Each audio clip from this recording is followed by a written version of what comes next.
Okay, so the first thing we have to do in any pixel stretch is cut out our subject or object that we're going to get the pixels from to stretch. In this case, I'm going to use my son playing guitar. For the sake of this video though, I'm going to assume that you already know how to cut things out in Photoshop. Whatever technique you use, that is fine. So here's the original image, and then here is my son already cut out. So the first thing we have to do is make sure that the canvas size is appropriate. So right now, I know that the ribbon or whatever is going to flow this way, and obviously there's nowhere for it to go. So we need to go up to Image, Canvas Size, and I'm going to change this to inches, and I think about 100 is probably going to be good to make it wide enough. And then I'm going to move my son over here to give it that room for that ribbon to flow over to the right here. And then we are ready to select the pixels that we are going to use to stretch. So the first thing we have to do is just make sure that you are on your cutout layer. Then we're going to go over here to the second one down, right click, and go to Single Column Marquee tool. With that tool, you just click and it's going to form this vertical dotted line. Just try and find the spot in your image that it touches all the way up if you can, or the most spots. So this goes all the way from his pants, through the guitar, through his hand, through his shirt, through his face, through his hair. So that's a good spot for me. Okay, then we are just going to go Command or Control J, which you see over here, it makes a copy, and all that it copied was that one column of pixels that we selected. Then we're going to go Command or Control T, which allows us to transform that selection. Now just make sure up here that this kind of chain thing is not selected like that. Make sure it's unchecked. And then we're going to go to the middle here and we're going to stretch this out all the way. You might not see anything, that's okay, but once we go up here and click check, those stretched pixels will show up. Then we're going to go over here and we're just going to drag it under our main image there. So the only thing I don't really like is kind of this section. This blue looks good. There's a lot of variety and texture in here. This gray is kind of cool. I don't like this section here. So we're just going to cut it out and then replace it with another section of stretched pixels. To do that, let's just go over here to the second one down, right click, and select Rectangular Marquee tool this time. And we're just going to go over here and just draw a box around the part that we want to get rid of, and then just hit backspace or delete, and it's gone. Now looking at this even more, I don't like this blurry top up here. So I'm actually going to go back to the Rectangular Marquee tool, and I'm going to draw another box up top here and just backspace and get rid of that so I have a nice sharp line at the top. That'll come in handy for later. Now to replace this section, we just go through the exact same steps. We go over here to select our main image, then we go over here, right click, and go to Single Column Marquee tool, and we're going to pick a different section this time. We can't pick over here, we got to pick one that spans that whole gap. So I'm going to go just to right about there, and I'm going to follow the same steps, Control or Command J to make the copy, Control or Command T to transform, and stretch this out. I'm going to stretch this one back a little bit this way. I'm actually going to go too far just for something we're going to do later, and then hit check. Now it's over top of everything, and instead of just dragging it underneath that one, we're going to drag it right underneath the original one as well. And now we can see we kept the original pieces from this main one, and then we have the new selection that kind of fit in nicely right there. And I think it matches up good with the guitar strings here. The light gray is for his shirt, and these kind of blue tones in here for where his pants is a little bit lighter and then gets darker. And then the last thing I'm going to do is I'm going to take a selection from the guitar and stretch it out here instead of this whole region that kind of came from his face and neck.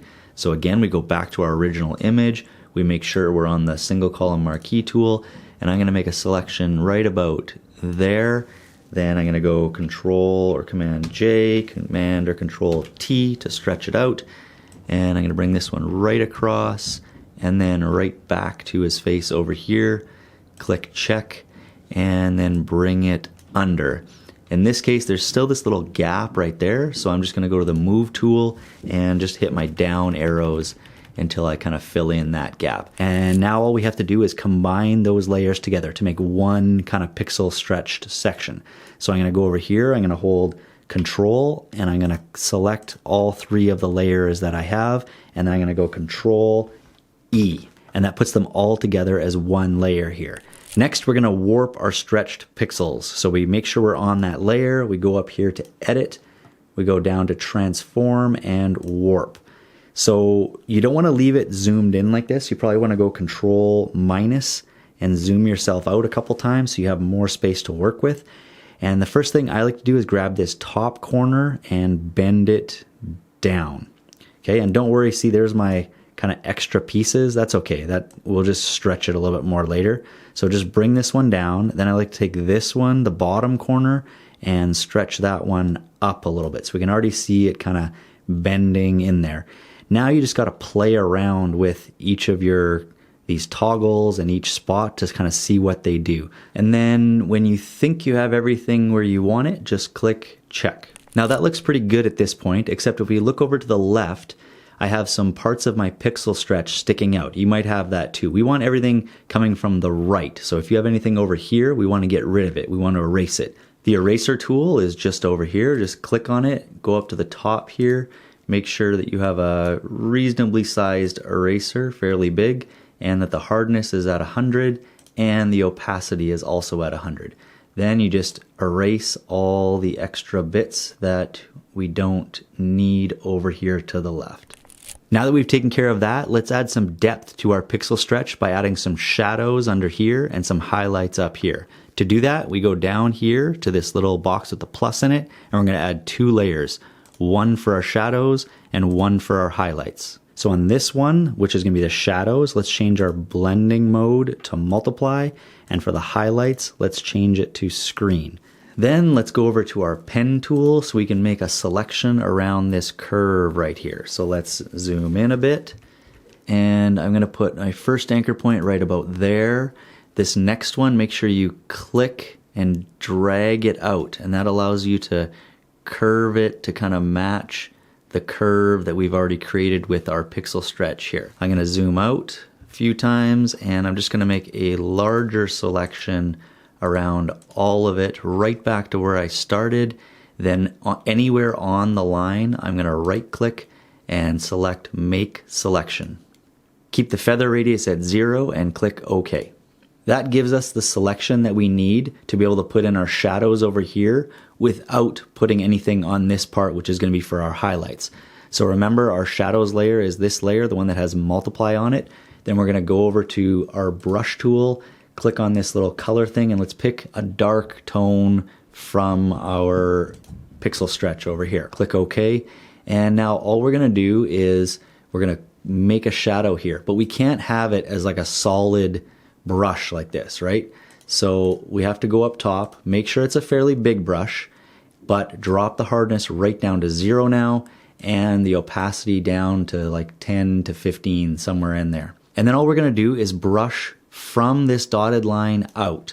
So we can darken this edge a little bit extra if we need to, and then just keep clicking and kind of dragging out. So more clicks towards the dotted part, and then less as we get further away from it, because we want the darkest part to be under this kind of curve, and then kind of the shadow of that curve will kind of reveal over here. If you think you've done too much, let's just go back to the eraser tool, make sure that the opacity is fairly low as well, and that it's got a blurry edge this time, hardness at 0, and make it extremely large. And then you can just kind of take some of that back. You can kind of mash it back so that the transition from dark to light is not as harsh, and you can keep going back and forth until you are happy with your shadow. Next, we have to flip our selection so it's only selecting over here for our highlights.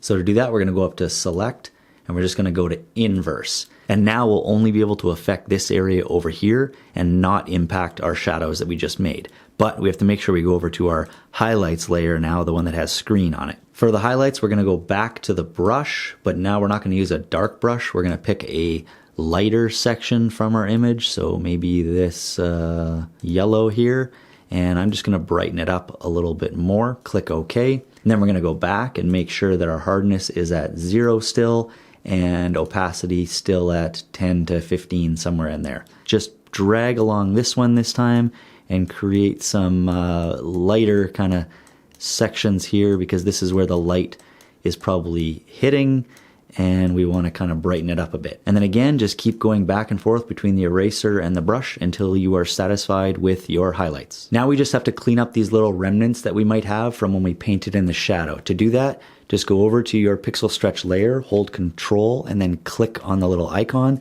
and that's going to make a selection of the pixel stretch layer. However, we don't want to keep that as our selection. We want to go back up here to select and then select the inverse. We want to select all the dead space that's around it. Then we can go back to our eraser and bring the opacity all the way up and bring the hardness all the way up. Zoom out, and we can just erase everything that's around. So right now I'm on the highlights layer, so I'm trying to erase all the highlights just in case there was anything that we accidentally painted somewhere. Then I'm going to go back over here to the shadows layer, and I'm going to do the same thing. That should get rid of all the extra shadows and highlights that we might have made with our brush. And then once again, Control D to deselect. Now we're just going to put on the finishing touches, which is the background and maybe a little glow over here behind our subject. To do that, let's just go over here, and you might not have this bottom layer, so just go to your bottom layer, add a new layer, and then drag it to the bottom. Then go over here to Edit, Fill, and you're going to pick from the contents here, pick Color, and use the color picker to pick something from your image. Try a few different ones if you need to until you get one that you like. So I'm going to try this gray kind of browny one here, click OK and OK, and that's going to fill your background behind everything else. Then let's add one more layer right here. Then we're going to go back to our brush tool, go up top here and make sure the size is the biggest that we've had it so far. So we want it to be about the size of our subject or a little bit bigger. Then drop down the hardness to 0 and check again because it kind of shrinks the circle after that. That's still good. And then again, we're going to drop our opacity down between 10 and 15 and just make sure that your color is white. And then all we do is click back there and it's going to put a little glow behind the subject. The last thing we're going to do is just add a quick little drop shadow to our subject. So go over to that layer, right click, go to blending options, and click on drop shadow. Don't click on just the check, like the box here, click on the word drop shadow. Then some presets are going to come up, but the only thing we really care about is we don't want the shadow to be on the left side. We want it to be on the side of the pixel stretch. So we'll change the angle here. I'm just going to spin it around to be on this side. That looks better. And then just play around with, the distance and spread and size and opacity to get kind of where you like it.